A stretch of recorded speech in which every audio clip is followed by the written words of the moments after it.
A major call for action tonight to prevent another tragedy like the one that killed a cyclist on the Rickenbacker Causeway yesterday and seriously injured another man. It's a scene that sadly has been repeated again and again. CBS 4's GLAURENPASTRANA reports.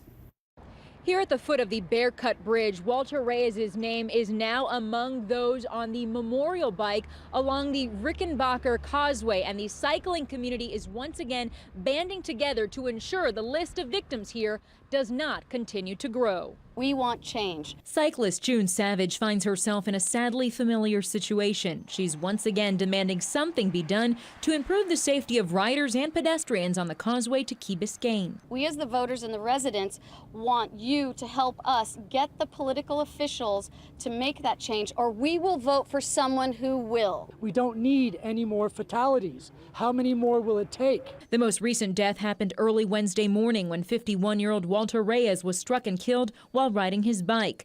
40-year-old Henry Hernandez was seriously hurt. We had a terrible tragedy again on the Key.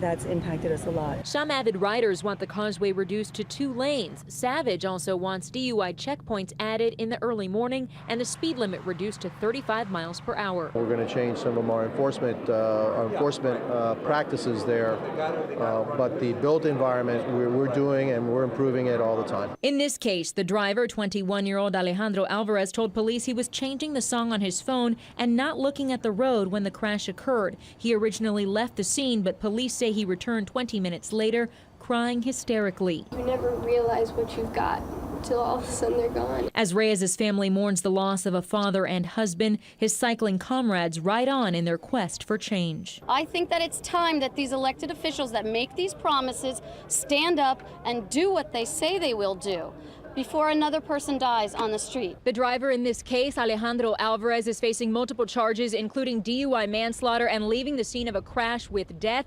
He is now out of jail on bond. In Key Biscayne, GLAURENPASTRANA, CBS 4 News Tonight. Photos of